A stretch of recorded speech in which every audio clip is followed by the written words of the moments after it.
Paul Critz with you. Time now for today's, what is today? Today's a Wednesday. Today's Wednesday version of community service. I've got Mike Thornton here in the studio, and our guest live today in the studio, the hardest working man in Crescent City, city manager Eric Wier. How you doing this morning, Eric? You know, we're doing good, Paul. Appreciate you guys having me on, and it's interesting times for our community, to say the least. But there are opportunities, and there's no better place that I would rather be than Crescent City. So, you were talking beforehand just about how general COVID stuff has affected just interpersonal workings, inter office workings at City Hall. How many people work in that building? So City Hall itself has about 20 people in City Hall. The city as a whole, though, has 70 employees. And so we have our police department, we have the fire department, the wastewater treatment plant, so all of those different functions that we have in our corporation yard, which is where a lot of the public works people reside. I just wanted to get scope, just as far as an employer, as a group of people. So not exactly a super spreader event, but you do have a lot of concerns that you didn't have before, right? Well, that's just it. And for us as an organization, we are a very relational organization, as the city. And so even though we're separated in buildings, we would come together a lot as a team and really have that interpersonal relationship, which then coincides to effectiveness as you're trying to do your day-to-day duties. Well, that makes me think of one thing, Eric, is that during the last kind of COVID update that takes place on Thursday evenings, Cindy Vosberg of the Chamber was pointing out that particularly with Walmart, like nearly half of their people were out due to illness. And I happened to be there yesterday and was talking to one of the workers, and they confirmed that with me, that lots of people out sick. Are you having that kind of people being out sick with the city? We are. We've had over 30 people in the last 3 weeks that have had to miss time. And when you miss time with COVID, it's significant. And a lot of times, if you're positive for the virus, it was 10 days, and they recently changed that so it's 10 days for all. But before, quarantine was 14. And we had several people that had the close contacts in their own family. And so then it wasn't the 14-day quarantine. They had to try to take care of their family member, and so that was 10 days. And then their last contact with them then added another 14. So they were out for 24 days. Wow. And, and that creates hardships on an organization, especially a service-based organization that doesn't stop. And with the city, we're looking at our police department, our fire department, those emergency responders that are then having to deal with this, having to be out, and then others are having to pick up that workload that was there. Well, and the ripple effects of that can just impact so many things when it comes to trying to operate a city on a daily basis. That's just it. And you don't know what every day is going to bring. And it's challenging to say the least. And especially in a small city where, you're still asked to accomplish everything that a big city's asked to accomplish. It's just more people wear more hats, or fewer people wear more hats. And so when that person is out, there are several things that you're trying to pick up the slack for. Well, certainly we want to talk with you about kind of what's been happening, kind of the big picture since the COVID surge. But since we're kind of on this track right now, I'd like to ask you about something that happened at the city council meeting last night. And that was the issue of mandatory testing for city employees. Can you talk about that? How's that going to work? And, some of the discussion that happened last night at the city council. Sure. And as a city, as a community, we're looking at, what can we do right now to try to deal with this surge? This is unlike anything we've ever seen as a community right now. We were fortunate, as the rest of the country was really dealing, especially, New York, Los Angeles, they hit a big surge early on in this pandemic. We did not at that time. We took a lot of the precautions. We've learned a lot since that time. But now the Delta variant is here, and it is vicious. And so it is very contagious. It's spreading like wildfire. It's really affecting our community on all levels, just like we talked about police, fire. We're seeing this huge spread. So, everything's got to be on the table. What can we do to try to get ahead of what we're dealing with now? Because it's impacting our core infrastructure. And that's the police, that's fire, and that's our hospitals. And then even as far as the mortuaries, which, what a drastic metric to look at when you're talking about, are we being successful or not? Can you expand on that a little bit? Sure. So, when it comes to healthcare, and especially a virus or disease like this, it has that ripple effect where it's cases and people getting sick, and then it starts to affect the hospital and the infrastructure there, and that's admissions and emergency room, flows into the ICU, the intensive care. How many ventilators do you have? And then the final step is people succumbing to this disease, and unfortunately, that's the area that we're dealing with now, is the hospital and the mortuary services. We're fortunate. Weirs is doing a great job, in my opinion. Granted, I might be a little bit biased, but I also know a lot about that particular industry. My grandfather built Weir's Mortuary in 1947.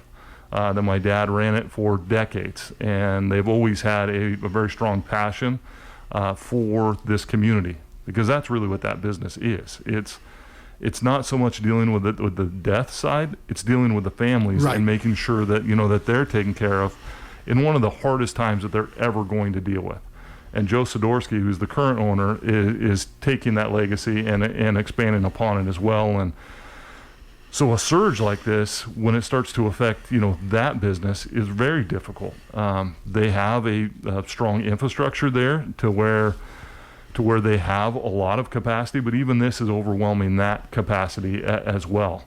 And so that's where they had to bring in the refrigeration trailer to be able to deal with that side. They have state requirements as well, where they basically have to have the deceased in that refrigeration within 24 hours. The current capacity at the mortuary, which is very strong, was overwhelmed, and so they had to bring in that trailer just to simply meet those state requirements. Well, that leads me to a couple of things. And one, just to clarify, neither you nor your family have any financial interest in Weir's Mortuary anymore, right? No. My family sold that business. Gosh, I want to say it's been 5 or 6 years now. I just wanted to clarify that. I knew that, but I just wanted to clarify that. The other thing is that, the issue of the truck, right? And so, and this is maybe my pet peeve, but I'm going to ask you to speak to it, if you will. So the other day we had our former Gadfly supervisor, Roger Gitlin, basically make the accusation that somehow or another this truck was a prop, that it was empty. And those are my words, not your words. And I guess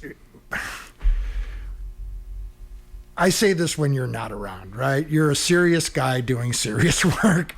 When it comes to having to deal with stuff like that and taking time out of everything else that you're trying to do to address those things, which you had to do. Can you speak to that? It's just a matter of getting the facts out to the community. I mean, that's really our job. And it's, especially in this community, you're not going to put a prop out there just to try to influence things when the facts aren't there behind it. That's not the organization we are. That's not something the city council would support, the board of supervisors. We're a very down-to-earth community, very realistic people. When this surge started to hit, and we got that call, and we meaning the Office of Emergency Services actually went through Kimmy Scott, that they were concerned, because now they could not meet those state requirements, or were on the verge. Basically, Joe does an excellent job always making sure that he's able to meet those. But as those cases started to come in, as we started to see this surge, they needed help, and that's when they reached out to the Office of Emergency Services. We then reached out to Humboldt County, brought in that truck, and they've had to use it immediately. We were really hoping, because on an emergency services side of things, you want to prepare, right? And the best case scenario would be that you were prepared, right? We didn't need it, we're able to send it away. That is not the case in this case. That truck is being utilized. I'm in communication with Joseph on a daily basis. And it's allowing him to deal with this surge and still deal with the families, respectfully and through the process of their loved one passing. Yeah, sure. Part of the reason why I'm bringing this up is that, I mean, so much of the problem that we're having with COVID in this community and communities all across the country is political divisions, mistrust, turning communities against each other. And, you may or may not speak to this directly. These are my words, not your words. That when you have somebody like Roger Gitlin who keeps injecting that kind of poison into our community, it's not just a matter of, here's this gadfly guy. That can actually lead to people being sick and dying. And that's why I have a real problem with it. I agree. And it is something that is new to what we deal with now. Social media is its own animal, and it can be very devastating in projecting facts that aren't facts, and then it gets this snowball rolling. And so that's where it's on each of us. We have to really look at the source, and we have to make sure that the source that we're getting our information from is factual. In regard to COVID, these briefings that we're doing is designed just to do that. Try to get the facts out. They're on Facebook Live. They're coming from the people, that are in the know. And these numbers are real. The hospital doesn't want to have surge tents up in the hospital facilities. Joe Sidorsky with Wier's Mortuary does not want to have that trailer in his back parking lot. Trust me, he would love to not have it there. But that's just not the case that we're dealing with right now. And so it's getting that factual information out there because this is a serious situation, right? This isn't something that you can just go down a road and have misinformation and it not lead to serious consequences. This disease has proven that. It's deadly. We're losing community members that are younger and younger with this Delta variant. And that's what the data is showing. If you look at those graphs that we had last Thursday, and we'll have updated graphs tomorrow, it's showing that it's younger people and it's people that are unvaccinated. The large majority of this crisis that we're dealing with is with the unvaccinated. And that's not political one way or another. It's just the data that we're seeing. Well, I remember Dr. Stutz, our relatively new county public health officer, saying that a quote-unquote pediatric case, somebody was in critical condition, had to be flown out to, I believe, San Francisco for treatment. So you're right. It's not just, old people like me. It's actually young people, in some cases, very young people. Absolutely. And, and I think he mentioned that we had lost a 30-year-old, a couple of weeks ago. And the majority of the deaths were under 65 that we have seen over the last month. So we're losing people way before their time. And, in a small community, these people, and that's what makes it hard when you hear that somebody's not doing well and on a ventilator and whatnot. It's real. I noticed that your response when you brought up Gitlin and what he said about the trailer, that your response was and everything you've said has maintained like the high road, just sticking to the facts. Here is what's happening. Get these numbers out. Get this situation out, and not allowing yourself or the city to be baited into any sort of political debate about something that isn't true to begin with. It's almost like you just kind of go, okay, these people are making noise. This is misinformation. It's like a positive messaging. Is that a conscious thing from the city, or is that just who you are? You hope that it's a conscious thing. I mean, I think that's always the most effective, way to communicate with people is in that positive light. I think it's also good to understand, where everybody is at in the community, because there is a segment that is. That doesn't necessarily understand some of the data, or maybe doesn't know some of the data that's out there, and because there's so much information out there. So understanding, where that segment is, and then moving from that point to get some of the information out, I think is going to be important. So I think it's important to understand both of those sides of things, and always from the city standpoint, trying to take the positive approach. And that's why I'm glad that you have the job you have and the people around you, because I I'm just pissed about this and have been for months. And so I realized, okay, I'm not a public servant. I couldn't do that. I couldn't stay on point and message. I would have started calling fools names like months ago, and then I'm out of a job, and it's a good thing. So yeah, and just to let our listeners know, we're talking with Crescent City Manager Eric Wier, and you are tuned to KFUG Crescent City. So Eric, we started to talk about mandatory testing for city employees. How's that going to work? So we're going to try to model our program off of the city of Eureka for the most part, and that is where it's going to be once a week testing. There are areas here, OptumServe, there's services here where you can go and get that weekly testing. It's available to everyone. So we're going to contact them to see how best they want to deal with an organization the size of the city. You know, we're not really large, like the city of Eureka. They have 200 plus employees there for the city of Eureka. And they have their own dedicated time that they have set aside. I don't think it'll be that way for us, so it'll just be the city employees making an appointment. They go in, they get their weekly test, they give us the test results, and then they do it again next week. And it's just kind of the situation we're in. This is not going to be long term, but as our hospitals are impacted, as we have our critical facilities that are services that we offer, public works, fire, police, we need to do as much as we can as an organization to try to stay ahead of it. We had an example just this week where one of our employees was a close contact to someone that ended up testing positive for the virus. The only reason that person knew that they tested positive for the virus, because they were asymptomatic, at least at that time, was because their employer had mandatory testing. Mm-hmm. So because of that, our employee then got the heads up they were close contact. They left the city office on Wednesday. They actually, unfortunately, started to develop symptoms Friday night, but they would have been at work the rest of the day, Wednesday, Thursday, and Friday, and we would have had a large majority of potential close contacts that then would have had to leave work. Because of that testing from that other organization, that then avoided that. So we're hoping to accomplish the same thing at the city, and then it might have ripple effects like that in the community. Well, and it's interesting that you bring that up, because we know, like with school having started, I remember Superintendent Harris saying something to the effect of, well, we had a relatively small number of positive tests, but that resulted in something like 10% of the student body having to be sent home because of quarantine and isolation and those kinds of things. I can imagine that would be the same thing at the city. It is, and that's where we've also trying to really draw hard lines around distance, masking, so we don't have the situation where people are close contacts as much as we possibly can. We can't avoid it at all costs. If you have a water main break, you need multiple people in a small area to fix that main.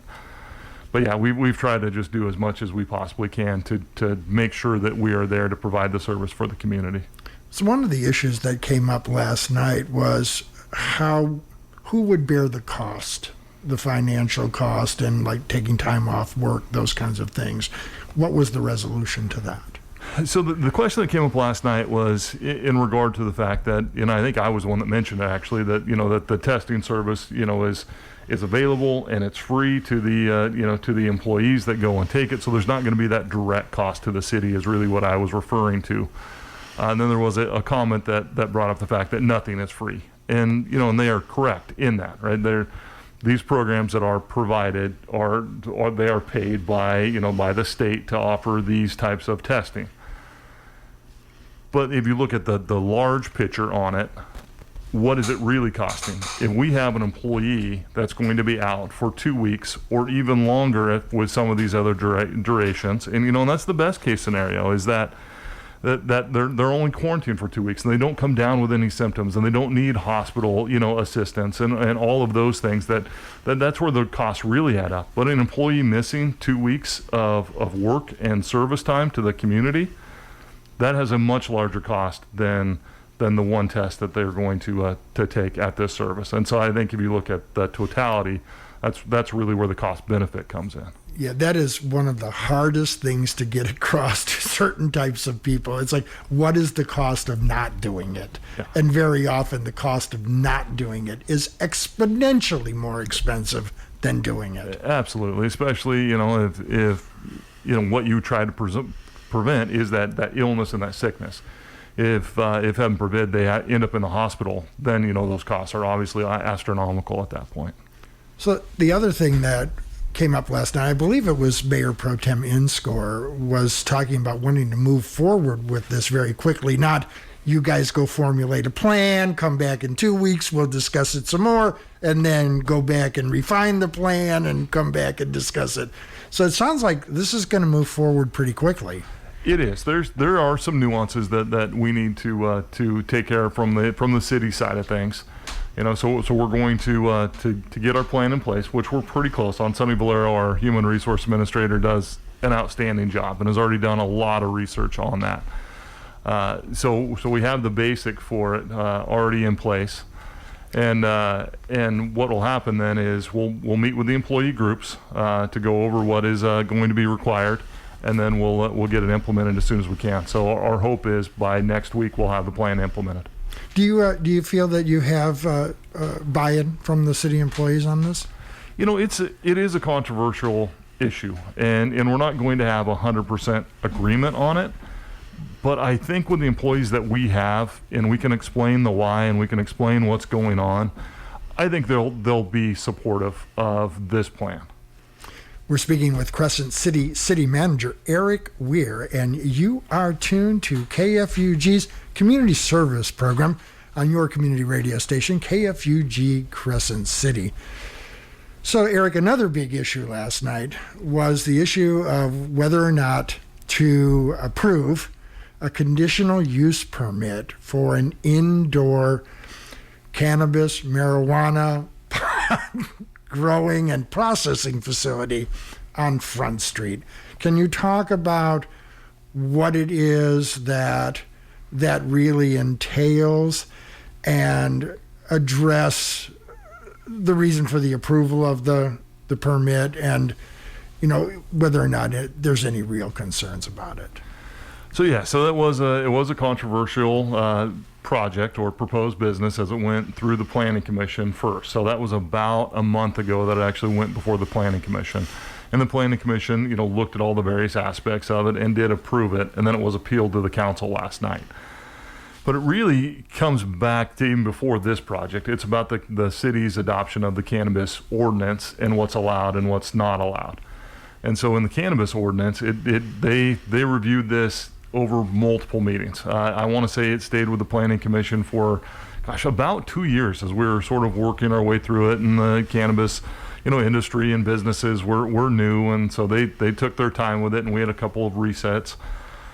Then worked its way through the Planning Commission, went to the council. The council approved an ordinance that was a fairly open ordinance for cannabis businesses, and I think they were looking at it as one of those things where the market will dictate. So there isn't a maximum number of cannabis businesses that are allowed in the city, and cultivation is one of those uses that is allowed on a small scale. Right. Indoor cultivation, I should say. You can't have an outdoor grow.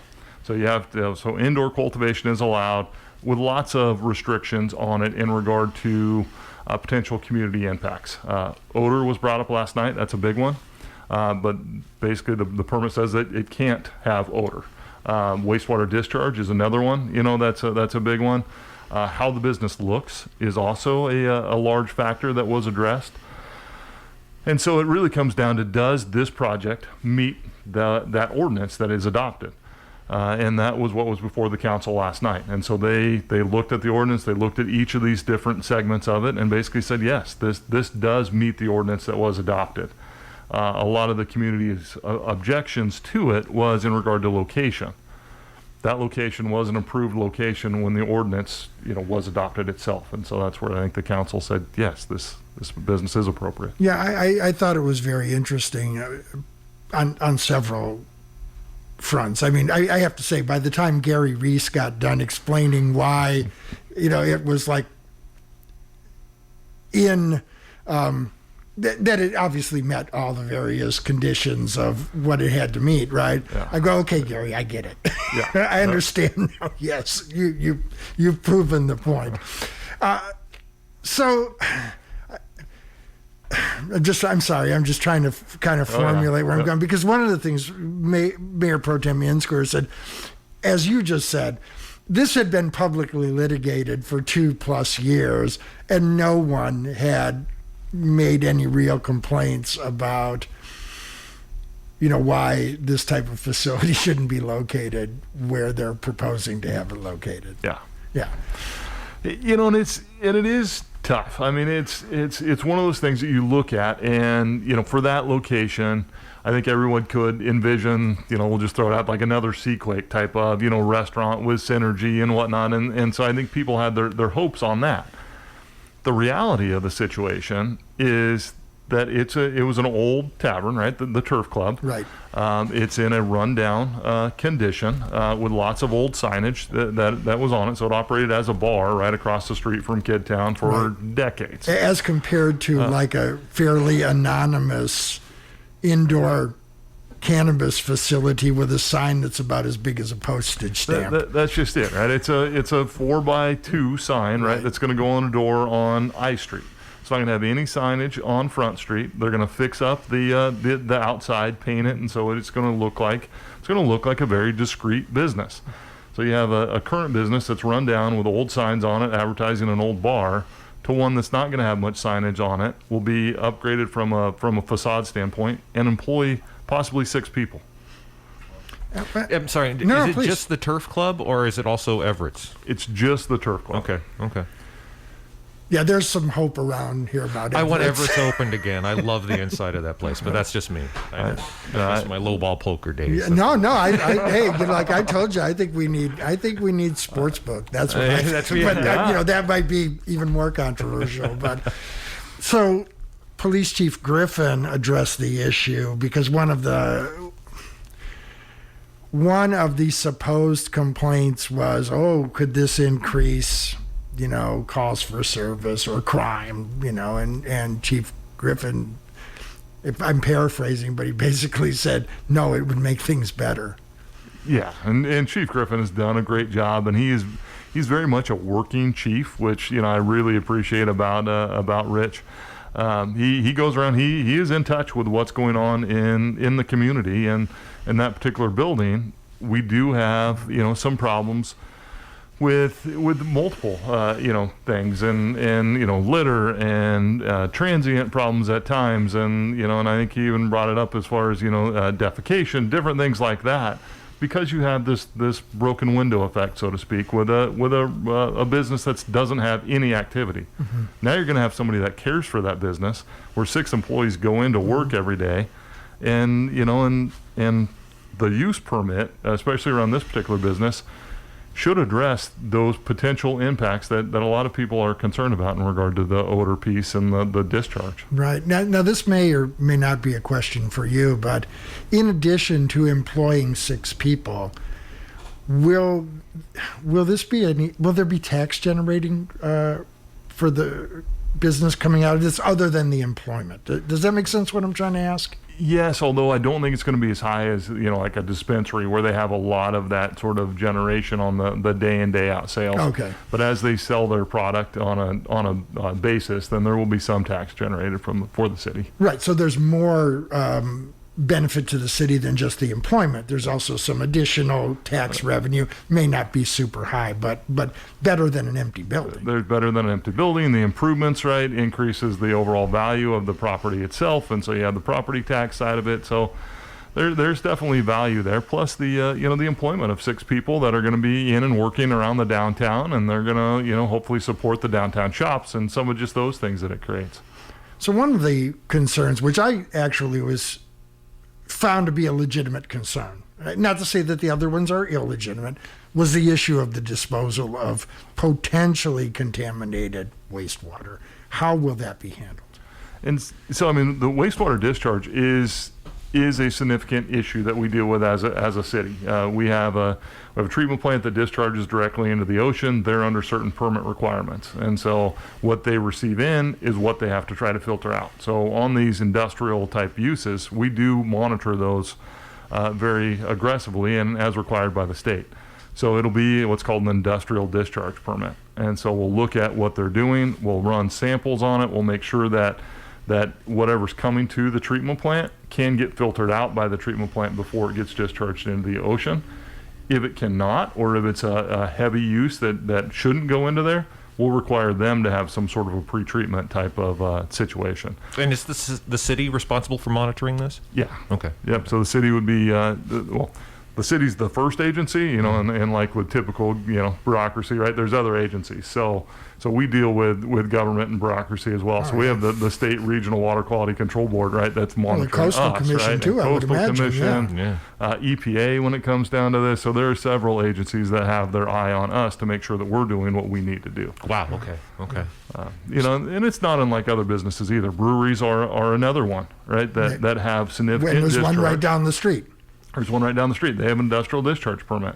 Beer, as you're processing it, has a lot of loading when it comes to, it's called BOD, or biological oxygen demand, and that has a significant impact on the treatment plant itself. So they have a settling tank, and they have different processes that they do to pre-treat before it comes to us. So I want to ask you a question about public opposition, and you may or may not already know where I'm going with this. Was there really a lot of public opposition to this? Because my understanding is, and correct me if I'm wrong, that the challenge to the Planning Commission's issuing of the conditional use permit was made by former Supervisor Roger Gitlin. Am I correct in that? You are correct. So the official appeal did come from Mr. Gitlin, and I believe that was in our packet last night, was his appeal and the reasons that he was concerned about it. However, I will say at the Planning Commission, and you didn't see it as much last night at the council, the Planning Commission did have a lot of individuals that were concerned about this particular use. Correct me if I'm wrong. I've heard the Planning Commission kind of characterized as being more conservative on these sorts of things, on the ordinancing of cannabis specifically. So is that the place? First off, is that true, and is that the place where most of the concerns were dealt with? I don't know about dealt with. The Planning Commission really addressed, I guess, not dealt with or put down, but just aired. It was certainly aired a little bit more, on that particular meeting with the Planning Commission. But the Planning Commission's job was real similar to the council's job at this point. We have this ordinance in place. Does this proposed business meet that ordinance and what it's trying to regulate? And so although there were concerns about odor, and there were concerns about this isn't the right place and that it shouldn't be allowed next to the park, and those may very well be valid concerns, but the ordinance is in place. Right. And so it's basically, it's like a 1 or 0, right? Here's the ordinance. Will this meet that ordinance, or Basically, right? Okay, Yeah. okay, It's and there's always a little bit of gray when it comes down to does it meet it or does it not? But for the most part, in this case, it is pretty straightforward that this is allowed in this particular zone. And for this particular business, they bought that property with this in mind because of the ordinance that was in place, and now they're proposing a business that meets it. Yeah. Okay. Well, and two things. One, I have to say, I thought Mayor Greeno was also very clear in that he has his own feelings about marijuana, but this application, at least in his opinion, met all of the conditions necessary to be approved. And so I think I remember him saying he has no way, even if he wanted to deny it, if he wanted to really abide by the law. Yeah, because there are certain things that you need to look at as you're going down through it, and that's what we tried to present at a staff level, is just the evaluation of that ordinance and whether it met it or not. And I thought Mayor Pro Tem Inscore's question was valid as well. What if the council chooses to change the ordinance in the future? What happens to this business where they might now be investing, hundreds of thousands of dollars into fixing up this and the equipment and everything that they're going to need? Does the rug just get pulled out underneath them? And the answer is no, right? They would be grandfathered in underneath this use permit and meeting the requirements of the use permit. But if the council wanted to make changes to this ordinance, they could, and they could run through that ordinance amending process, which is a lengthy process, but can be done. But there remains a predictability on behalf of the applicant, because they don't have to take the risk of, oh my God, we put in hundreds of thousands of dollars into this, and after the next election the city council goes, well, sorry, Can't Yeah. do that here anymore. Yeah, that would be very challenging, because a lot of businesses are situated around current ordinances, and they make substantial investment. And so if you'd have to, worry about all of a sudden that being taken away, that's a tough situation. Oh, that would be the kind of thing that would kill a community, because who would be willing to invest anything in it whatsoever? Exactly. It is 10:36. I got this one. Okay. You're tuned to KFUG Community Radio. Mike Thornton, Paul Critz on this end, and we're speaking with Crescent City Manager Eric Wier. Just a quick aside. How's the family doing? How's Amber and the kids? They're good. Yeah. It's challenging just, in this time. My kids are 15 and my daughter's 15 and my son is 13. Oh, my God. Well, that's a lot of work in and of itself. So it's a lot of work, and it's challenging to be a parent in the time that we're dealing with, and everything that the school is trying to deal with, and in education and what is right and what is not, and the quarantine or not quarantine, Mm-hmm. and teachers are out, and so it's challenging, but no, we're thankful that we're doing good and the family's healthy. So. And Amber's working where? She's at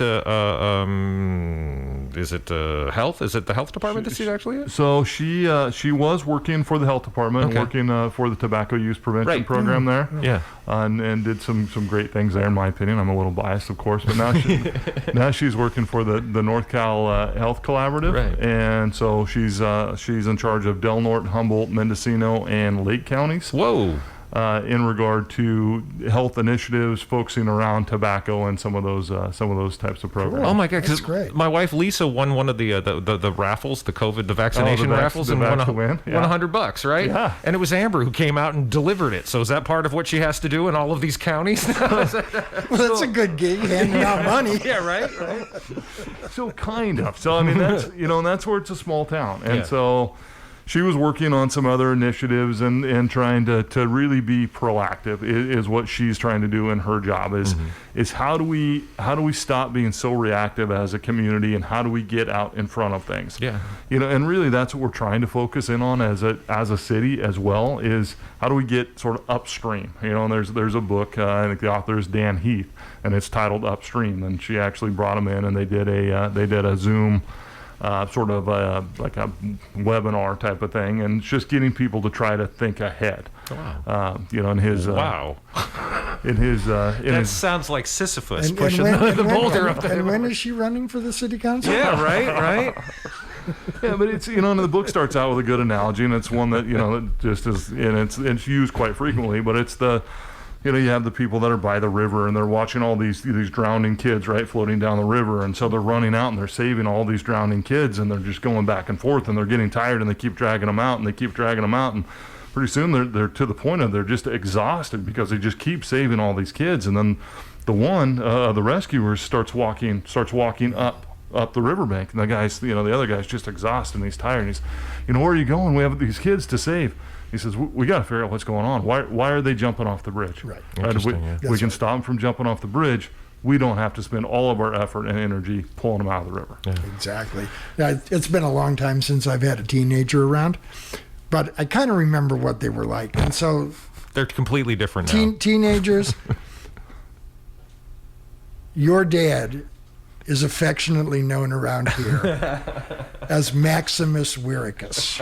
And if you are not familiar with the film Gladiator, go watch it. It's a film now. It's a film, yes. So the reason we call you that, it goes back to the initial, right at the beginning of the Delta surge, the city council meeting in which it seemed like the city council was sitting around talking more about the Brown Act and what they could and they couldn't do. And you were the guy that week who stepped up and went, no, this is what's going to happen at the city. This is what's going to happen at the pool. That was the main issue then. And it just seemed like because you exist in an executive office as opposed to a legislative office, that you had the wherewithal just of office to stand up and go, okay, no, let's make some decisions right now and change things instead of just hemming and hawing and talking about it. So that's where that name comes from, is just taking care of business. TCB. Doing what needs to be done Yeah. on behalf of the people. Right. And it does come down to the organization and the times that we have right now. And so there's a lot of information that I'm privy to, which is where it's so important to get that information out. And then also the support of the council, knowing that we can make some of these decisions, we can bring that then to them, as we can comply with the Brown Act and whatnot. But first and foremost, we have to do what we have to do to keep our community, our employees safe, right? And that's what it comes down to. And sometimes if you keep that on the forefront, that's always going to be a decision that you can lay your head down at night, right? Look yourself in the mirror and say, you know what, that was the right decision. Yeah. Right. Yeah. Well, and if people know that you're doing what you really believe in and you're trying to do the right thing for the most amount of people, most folks are going to go, okay, I can buy into that.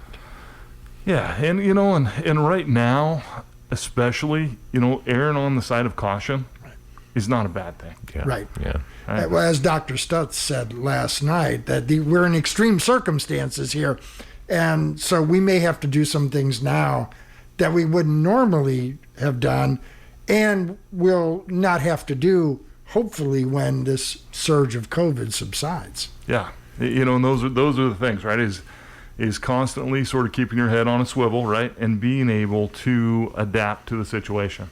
As the situation gets worse, we have got to be able to maneuver and make sure that we're getting that information out, that we're taking those actions that we need to take. As the situation gets better, we need to also be fluid on that side of things and be able to recognize the fact that we can move away from it a little bit and we can open things up a little bit.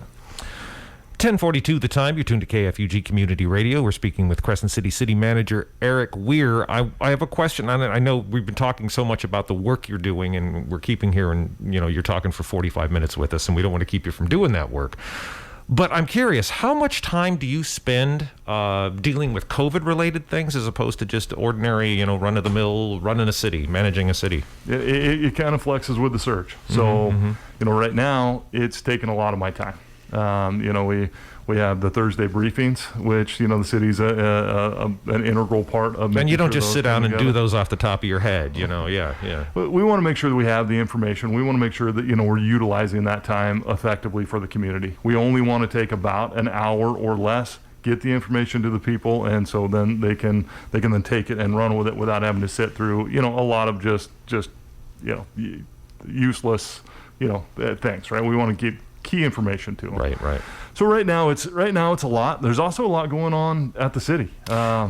There's with every crisis that we're dealing with, right, there are opportunities, and we are also dealing with a lot of those opportunities, and we have to keep our head on a swivel on those too, and make sure that we're taking advantage of some of those. Can you characterize some of those opportunities? Well, the big one that we're really excited about is this Prop 68 grant, and that's the Beachfront Park master plan, implementation of an amphitheater, and the cultural awareness piece, in which we worked hand in hand with the Tolowa people, both Elk Valley Rancheria as well as Tolowa Dene Nation, and that can be a really and a significant addition to the Beachfront Park, in which we'd work hand in hand with them to really tell their story. And I have a quick question about that. Did that come from Cheryl Steinruck? That was part of it, right? Okay, when we had some of those first meetings. Exactly. Right? Yeah, and she stood up and said, this is what she would like to see. Right. How about telling this story? And it's really a story of us as a community. Yeah. It's our true history. It's our true place. And it's been just a great journey for me, just individually, to be a part of that and to be able to work with them and learn more about their culture. Being born and raised here, you don't know everything that really we should know, and so I think there's opportunities there to tell that story, so that young people coming up can know a little bit more. The core values of sustainability of the land and stewardship is just so important, and I think we have so much to glean from that as as just people in general, right? And then working together to be able to articulate those things is going to be really powerful. Well, and maybe what you were just talking about is part of it, but the question that I was thinking about is, just with all of this going on, how do you keep yourself sort of centered so you just don't get buried by all of it? I mean, does that make sense? Yeah, no, and it does. And, it's very real. I can only imagine. Right, this second surge especially, it's one thing, and especially when you talk about, emergency management, that's not geared for this prolonged, year and a half, 2 years. Right. So, I mean, it's geared for a forest fire, right? That lasts for a little bit, or a flood, or a tsunami even, right? Where But not as emergency as way of life. where you can constantly kind of see that progress, right? And so I think it's something we have to keep an eye on. We have to keep a watch on for all, for all people just in general, and just kind of check in, like, hey, how are you doing with all this? Like, this is tough. This is real, and doggone it, this really sucks to just put it bluntly, right? But we're still in this together, and we're still going to come out of it, and there's still some positives too. Yeah. So, I think being in it together, obviously is the key, and at the time, sometimes it sounds good when we say it. It's not always true. It should be true, but it's not always true, because we have some people who are clearly not in it together with us, right? What is it that primarily the leadership of this community, and I don't mean just the council, I mean, business leadership, county leadership, community leadership, and then also the people of the community, what, in your opinion, what can we do to actually try to make it through all of this as best as we can? I realize that's a really big question. It is a big question. It is. I know that. And it kind of comes with a big answer, right? I think empathy, right, is the key to it. We have to understand that we all have these various backgrounds, and we're all dealing with so much. So, rather than pitting each other against each other, or having that hard stand, right? How do you look at maybe what they're dealing with, understand where they're coming from, right? And then center that conversation around that, so that you can actually move together, versus just coming and just hitting each other's heads and casting them out. Because, I do think that's what it comes down to, is there is an internal belief that I have, right, that we can progress together, and we're not all there right now, but doesn't mean that we can't get there, right? We can't keep reaching out and saying, look, I understand what you're dealing with.